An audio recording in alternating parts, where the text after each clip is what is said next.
Imagine a car manufacturer selling over 500,000 vehicles in just 1 month.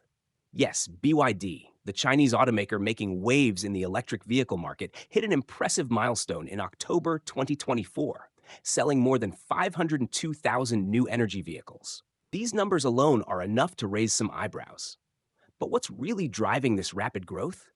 Are we witnessing a quiet revolution in the car industry? Compared to the same month last year, BYD's sales grew by 66%, jumping from 301,000 to over 500,000 units. And considering they sold more than 419,000 cars in September 2024, this nearly 20% month to month growth makes it clear that demand for hybrid and fully electric cars is booming. But BYD isn't just riding the popularity wave of EVs, they're setting new standards and meeting a growing global demand. You might wonder, why is BYD selling so much? The answer seems simple but powerful. The market wants sustainable cars, and they're delivering. And the numbers speak for themselves. In October alone, over 189,000 battery electric vehicles and an astounding 310,000 plug-in hybrids were sold. The growth in hybrids was 129% compared to the previous year. While the market is moving toward alternatives to oil, BYD seems to have found the perfect balance between sustainability and affordability. They're bringing clean technologies in a way that attracts not only those who want a modern car, but also those who are eyeing government incentives. The most interesting part is that BYD isn't just targeting the Chinese market.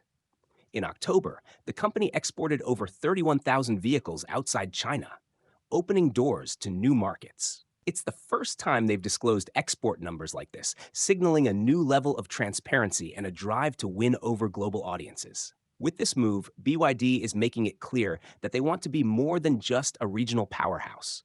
They're aiming for the international market, challenging big names like Tesla and Ford in fiercely competitive territories.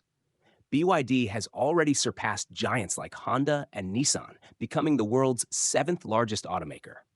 And their strategy is clear: capture global market share with efficient, high-tech vehicles that are affordable for the average consumer. They know the world is ready for the next generation of accessible EVs, and they want to lead this shift. But what about the US market? That's a different story. BYD America's CEO Stella Lee has already stated that the US market is interesting but complicated. There are obstacles like import tariffs and, of course, the perception issues some consumers have regarding Chinese vehicles. But let's be real. Amid inflation and high interest rates, models like BYD's Seagull, priced around $10,000, could be a financial relief for those looking to enter the EV world without breaking the bank. If they can overcome this initial resistance, BYD might find a loyal customer base in the US market too. Now, let's consider the impact of all this. BYD isn't just growing, they're reshaping the industry and influencing other automakers to rethink their strategies. The future of mobility is taking shape right before our eyes, with more sustainable and affordable options than ever. This is a wake-up call for American carmakers who will need to step up to stay competitive. Because one thing is certain, with alternatives like BYD, global consumers will have more options than ever to make their transition to clean and economical mobility. So the question that remains is, how will the automotive industry respond to this new era of global competition?